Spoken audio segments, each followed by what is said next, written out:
장소나 시간, 복장을 바꾸어 변신하는 사람은 대립되는 두 가지 욕구를 그 의식의 심층에 안고 있다고 의심해 두는 편이 낫다.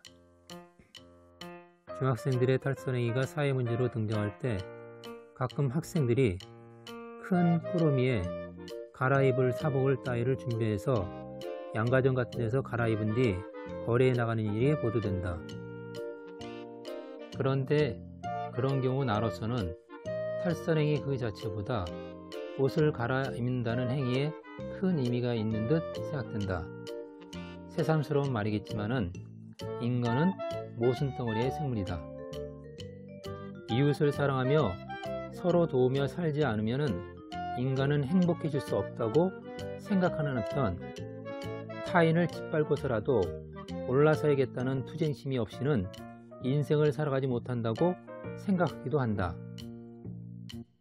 주어진 가업을 충실히 수행하고 진실되게 일하여 자신과 가족의 생활을 안정시키려는 욕구와 조직이나 일체의 연계성으로부터 벗어나 자기 생각대로 살아가고 싶다는 욕구를 어느 한두 사람이 갖고 있는 것은 아닐 것이다.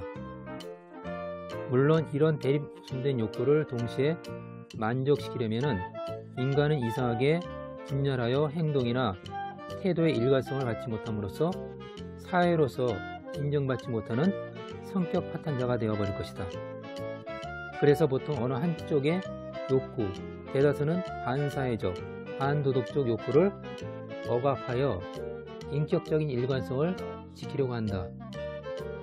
그러나 그것이 불가능할 만큼 쌍방의 욕구가 강해졌을 때 인간은 또 하나의 별개의 인격을 가진 인간으로서 변신함으로써 쌍방의 욕구를 모순됨이 없이 만족시키려 든다. 고결한 인격자 지킬 박사는 어떤 약을 먹고 밤만 되면은 손톱만큼도 도덕심이 없는 흉악한 인간인 하이드로 변신한다. 인격자라서 세상에 알려주고 싶은 욕구와 아무 속박도 받지 않는 본능 그대로 행동하고 싶은 욕구가 낮과 밤이라는 시간대를 놓고 자신의 별개의 인간으로 변신시킴으로써 아주 간단히 충족되는 것이다. 그러나 현실 사회에서는 이러한 편리한 변신약 따위가 없으므로 인간은 기껏해야 복장이나 행동, 장소 또는 시간을 변화시켜 그러한 변신 원망을 이루려고 한다. 이를 뒤집어 보면은 언제나 평소 생활을 어떻든 바꿔 완전히 다른 자기가 되고 싶은 욕망을 가진 사람은 마음속에 이러한 대립된 강한 욕구를 갖고 있다는 이야기가 된다. 현실 생활에 욕구 불만이 많으면은 그것을 다른 곳에 충족시키려는 것도 이러한 예일 것이다. 우리들 심리학자가 사람의 소지품, 취미 또는 행동의 변화에 민감한 것도 말하자면 이러한 변화를 실마리를 삼아 상대의 심층 심리 구조를 밝히려는 생각을 늘 하고 있기 때문이다. 사람이 엄청난 실패에 부딪히는 것은 자신도 모르게 예전에 하던 방법을 계속 반복만 하려 하기 때문이다. 다만 인간은 어쩌다가 한 가지 방식으로 성공하면은 그에 언제까지나 집착하는 심리 경향을 갖고 있다는 점을 이야기하고 싶다.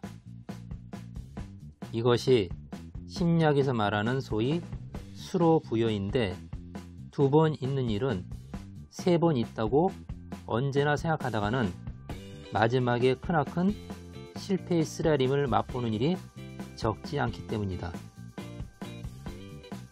수여부여란 동기와 동기를 만족시키는 수단과 대상이 경험으로 잘 연결되면은 자연히 물길이 트이는 것처럼 연결이 가능하게 된다는 메커니즘을 말한다.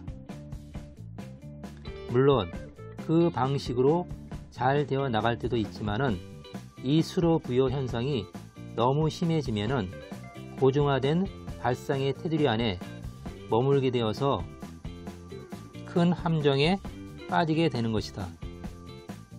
크게 실패했을 때는 사소한 잘못이 있었거나 조건이 불충분하지 않았나 원인을 면밀히 검토해 볼 뿐만 아니라 방식 그 자체의 큰 흐름에 중점적인 시야를 두어 점검해 보야만 큰 실패를 저지르지 않게 된다.